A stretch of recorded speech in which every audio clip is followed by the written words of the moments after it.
existe el Estado. Los alemanes pelean contra los africanos y se han creado esos grupos gigantes de calvos que le cascan a los negros. Es porque a los alemanes les quitan el 40% del sueldo y lo invierten en salud, carreteras y bienestar. Y llegan los negros, o los blancos, o los amarillos, o los colombianos, y empezamos a disfrutar de eso sin haber aportado nada. Pero aquí el problema es que le siguen a uno quitando la misma cantidad y no ven nada. La calle es rota, que el alcalde en Europa. ¿Ve? Entonces hay que asumir, a mí me parece que esto es muy importante, ustedes asuman. Si nos seguimos enfrascando en las discusiones que nos propone la clase esa, ahora la discusión, al principio del gobierno fue si sí sabía o no sabía. Se polarizaron las familias, se dividieron los noticieros, se dividieron los periódicos, si sabía o no sabía. Entonces el insulto era samperista, gavilista, su madre, la suya. Y ellos allá sí. Después siguió la discusión, me imagino que la gente trata de serpista, samperista, gavilista, la suya. Y ser para allá. En el 2002 empezó noemista, samperista, gavilista y Santofimio Botero. ¿Cierto? Después era entonces, en el 2006, Kiko Becerra, presidente de la República, samperista, Rodríguez Escobar, y nosotros enfrascados en esta discusión. Ahora, que a la crisis del país hay que agradecerse al señor presidente, al ciudadano Samper, porque no tiene dignidad de presidente. Al ciudadano Samper hay que agradecerle muchas cosas.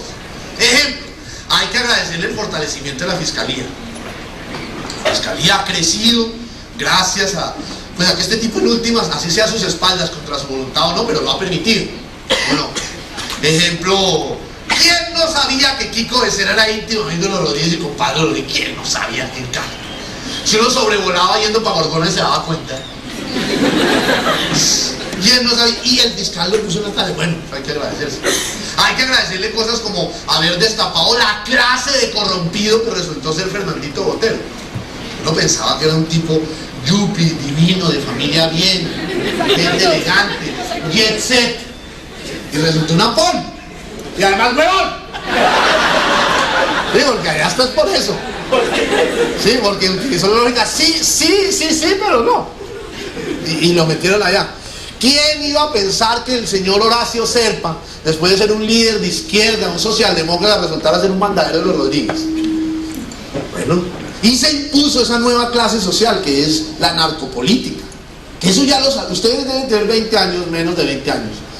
Y ya debieron crecer desde niños con esa alianza. Nosotros antes pensábamos todavía en la esperanza de que entre la política y el narcotráfico hubiera una distancia, pero aquí se demostró ya, con este presidente se demostró mucho más. Ahora, el argumento de ese presidente es: pero yo ¿por qué voy a ser corrompido si a mí me pusieron aquí los Rodríguez y a otros los ha puesto el Grupo Santo Domingo? ¿Qué diferencia hay? ¿Cierto? ¿O qué diferencia hay? Entonces uno dice, no, es que el presidente recibió $6 millones para su campaña, compró los votos y se hizo presidente. Se lo compró. Entonces Andrés Arias dice, que renuncie, sí, que renuncie. Listo.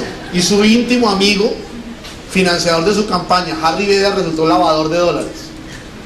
Entonces, ¿dónde establece uno la diferencia? ¿Es que este sí sabía y este no sabía?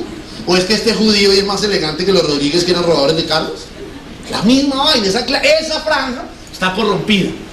Y mientras nosotros estemos quietos respecto a la reacción de esa clase, pues van a seguir allá. Van a seguir haciendo lo que quieren, distribuyendo la plata como quieren, distribuyendo los contratos como quieren, distribuyendo nuestro bienestar como ellos quieren, y nosotros de brazos cruzados, sin hacer ninguna propuesta.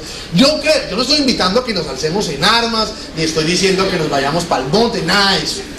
Lo que estoy diciendo es que si ustedes no reaccionan, por ejemplo, a nivel de las elecciones del 98, y hacen uso del voto, vuelven y nos imponen otro tipo. Hay que preguntarse, ¿para qué hacemos campañas? Si hay que hablar es que en don Miguel Rodríguez a ver qué ha pensado para el 98, ¿no? Pues sí, ¿para qué hablar con intermediarios? ¿No? Hablemos con el duro de una vez. Bueno, decirle a Carlos Alonso Lucio, pregúntele a su jefe ¿qué manda a decir? ¿Cierto? Pero nosotros seguimos así, en este absoluto cruce de brazos.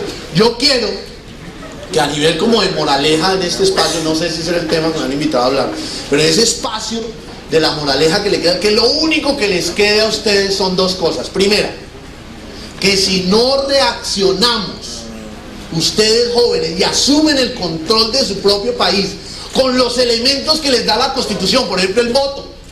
Si no hacen uso de eso para bien, cerremos y vámonos. Sigamos mirando allá al país y nosotros mirando para otra parte. Y segundo, yo tuve una experiencia con los indígenas que fue traducir la Constitución a lenguas indígenas. Y con la comunidad Wayuu, que es una comunidad brava de la Alta Guajira, muy conocida por traquetear siempre, por intercambiar cosas. La palabra traquetear viene de trocar, y después se confundió con el traqueteo de las ametralladoras, que inicialmente era trocar. Esa a mí me tocó traducirla con ellos. La experiencia era, ellos se reunían, uno iba con un traductor y un abogado de ellos, y les decía, nosotros tenemos una constitución. El traductor decía, y ellos ahí decían, y uno les decía, ¿qué están diciendo? Y ellos le devolvían.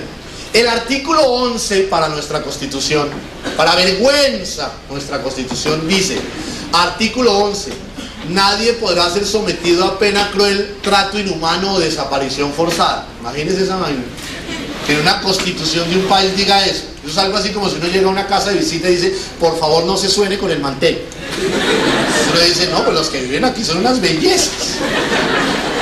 Bueno, entonces dice, nadie podrá ser sometido a pena cruel, trato inhumano o desaparición forzada.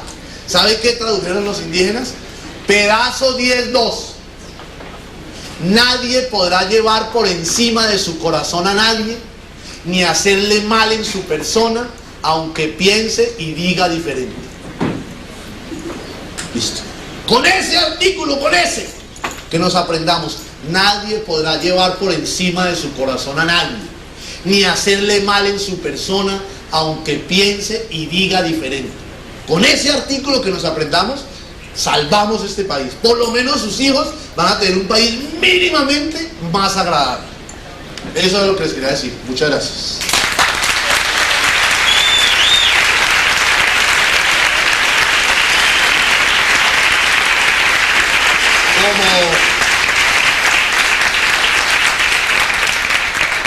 Dos cosas. Una, como para justificar la venida, si quieren hacer una ronda de preguntas, yo pregunto, ustedes contestan. Y otra, hay un estudio de Economist, de esa revista inteligentísima, que dice que en las conferencias donde la gente lee, el conferencista lee, entre el 20 y el 25% de las personas ponen atención de 5 a 10 minutos. Y cuando uno habla, ese mismo porcentaje o un poco más alto pone atención como entre los 15 y los 22 minutos. Y dice que después de eso la gente decide de ver al otro allá. Uno ahí está pensando primero en lo que tiene que hacer. En eso es lo que se va el 30%, en lo que tengo que pagar el recibo de la luz, tengo que estudiar para el parcial de no sé qué. Y el otro 70% se dedica a tener sueños eróticos. Espero que hayan disfrutado de sus sueños eróticos y que por lo menos me hayan llevado en uno. Listo. ¿Hacemos una ronda de preguntas y respuestas o se quieren almorzar ya? El decano me dijo que les dijera que tienen la tarde libre. Bueno. Una niña que hable. ¿Usted quiere hablar, niña? ¿No? ¿Usted? ¿No? No, que no sea profesor. Bueno, niña, un gay.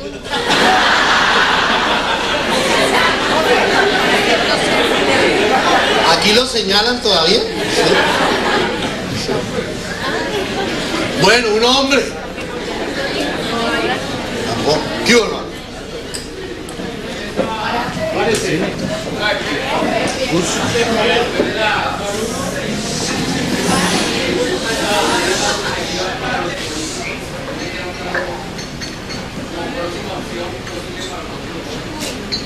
Yo no sé, yo no lo veo. La tarea de él es muy larga, ¿no?